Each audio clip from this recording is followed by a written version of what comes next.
Shalom, selamat pagi Bapak Ibu Saudara yang dikasihi oleh Tuhan. Puji Tuhan kalau kita masih mendapatkan damai sejahtera sukacita yang daripada Tuhan, dan kita semua dalam kondisi yang sehat walafiat. Puji Tuhan Bapak Ibu.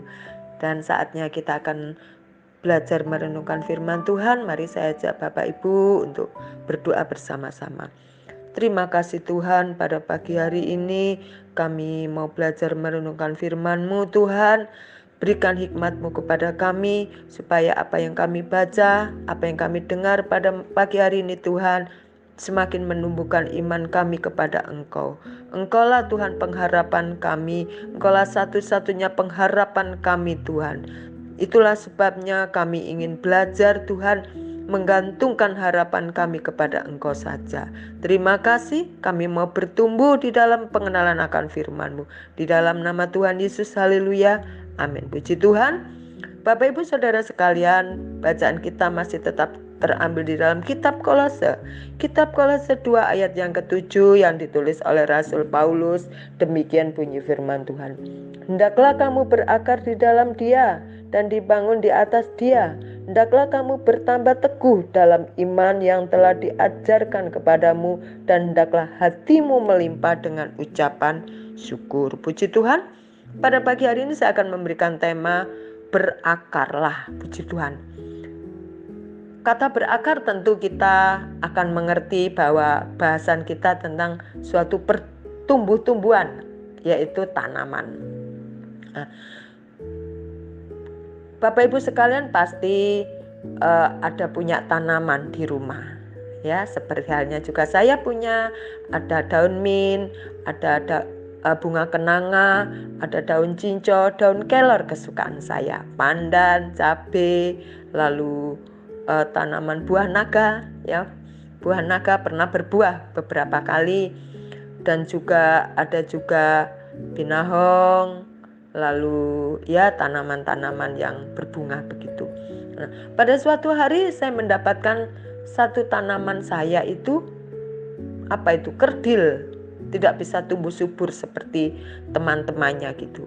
Lalu saya penasaran, saya bongkar, dan ternyata saya dapati akarnya itu busuk, ya, dimakan oleh bakteri-bakteri, itu hancur gitu. Jadi tanamannya pelan-pelan itu akan mati sendiri meskipun saya rajin menyirami gitu ya. Nah, waktu saya melihat dan mendapati tanaman saya begitu, tentunya saya akan pisahkan akar yang rusak saya buang, dan yang gak rusak saya cuci, saya tanam kembali, ya. Bapak Ibu Saudara yang dikasihi oleh Tuhan, pada pagi hari ini kembali kita akan bicara tentang berakar di dalam Dia, ya. Hendaklah berakar di dalam Dia. Kata berakar adalah istilah dalam bidang pertanian, seperti tadi saya katakan kata kerjanya, ya, yang adalah berakar sekali dan untuk selamanya, itu ya. Bapak Ibu sekalian dikasihi oleh Tuhan, sama halnya tanaman dengan diri kita. Ya, kita kalau mau tumbuh subur, kalau kita mau berakar hidup kita harus nempel kepada pokoknya, ya. Sehingga kita ini dikatakan bukan tanaman cangkokan yang dipindahkan berkali-kali dari tanah ke sini ke tanah yang lain, ya. Sekali kita berakar oleh iman di dalam Kristus, kita tidak perlu lagi menggantikan tanah, ya. Nah, akar yang baik akan menyerap makanan yang ada dalam tanah. Akar menjadi sebuah sarana yang dapat mensuplai nutrisi sebuah pohon, seperti di awal tadi saya katakan, sehingga pohon itu dapat menunjukkan tanda-tanda pertumbuhan, ya. Tadi saya katakan kan ada tanaman saya bontet istilahnya, ya, kerdil terus, bukan sengaja saya kerdilkan, gak bisa bertumbuh subur, ya. Ternyata akarnya ada masalah. Nah, akar yang kokoh secara langsung akan memberikan kekuatan dan kemantapan bagi pohon atau tumbuhan yang di atasnya, dia akan bertumbuh subur ya. Bapak Ibu Saudara yang sekalian dikasih oleh Tuhan, pohon akan tetap kokoh apabila akarnya tertanam di dalam tanah. Semakin akar itu menembus jauh ke dalam tanah, semakin kuat pula tanaman tersebut. Akar akan selalu masuk ke dalam bawah tanah dengan tujuan membangun suatu dasar yang kuat, kokoh. Begitu juga dengan kehidupan kita sebagai orang Kristen, harus tetap di dalam Dia, di dalam Tuhan, senantiasa mempunyai hubungan yang karib dan melekat kepada Tuhan sebagai pokok yang kokoh dalam kehidupan kita.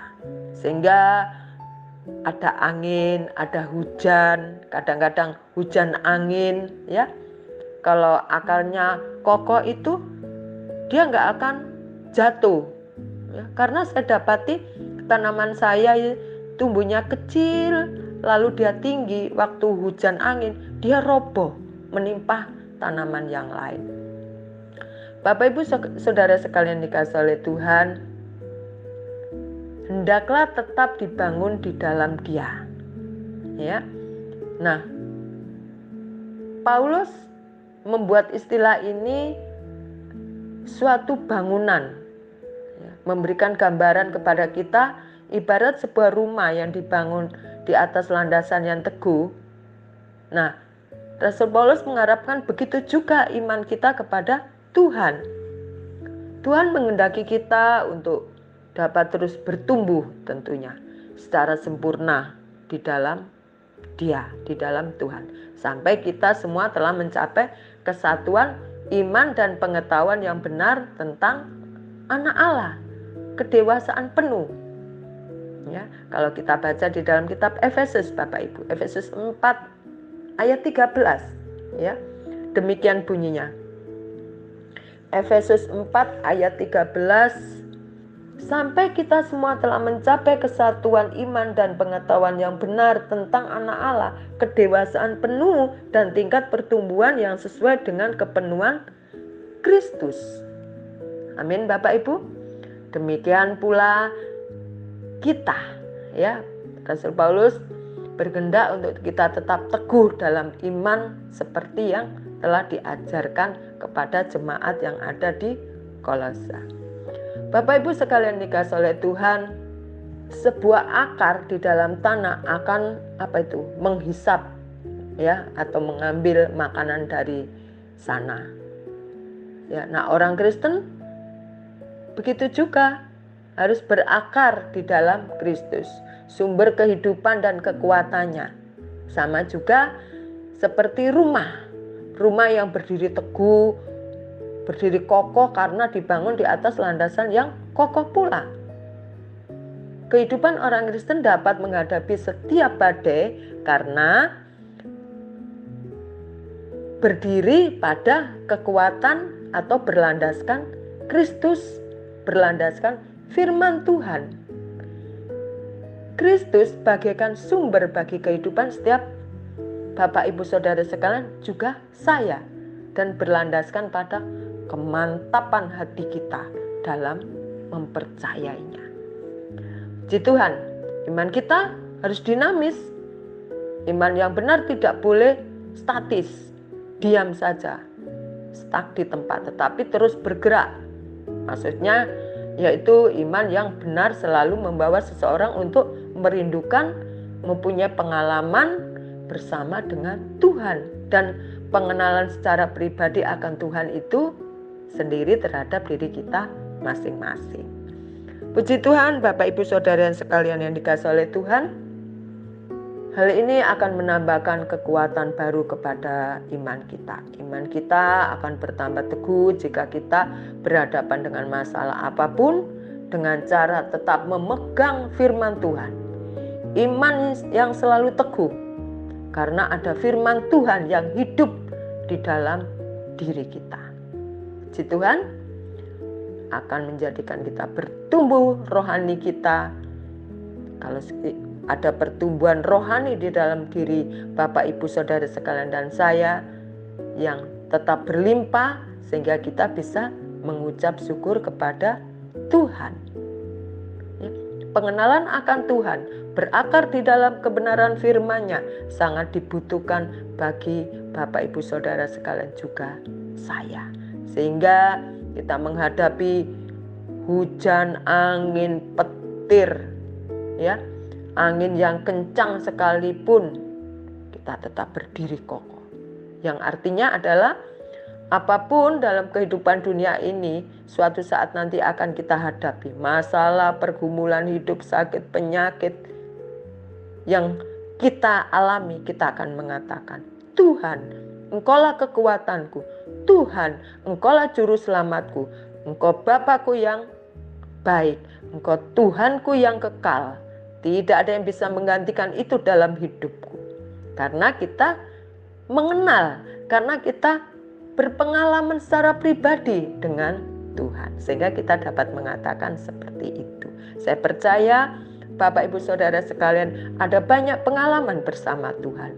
Sehingga sampai sekarang saya melihat dan saya dapati betapa Bapak dan Ibu mengasihi Tuhan.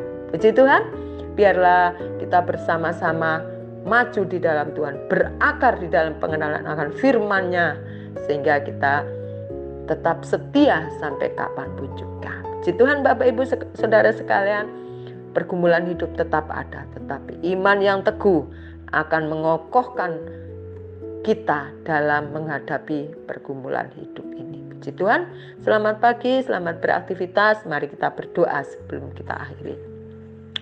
Tuhan Yesus, ajarkan kepada kami untuk kami melekat. Dan Engkau memberikan nutrisi dalam kehidupan kami lewat firman-Mu. Supaya kami kokoh, supaya kami kuat, supaya kami berakar Tuhan. Kami tidak menjadi tanaman yang cepat layu. Kami tidak menjadi tanaman yang tidak sehat. Tetapi kami menjadi tanaman yang sehat karena kami berakar berlandaskan kebenaran firman-Mu. Terima kasih Bapa, terima kasih Tuhan. Hiduplah Engkau dalam hidup kami. Teruslah Engkau bergerak Tuhan seturut dengan yang Engkau mau. Terima kasih ya Allahku, terima kasih. Di dalam nama Tuhan Yesus kami serahkan hidup kami hanya ke dalam tangan-Mu saja. Haleluya, amin.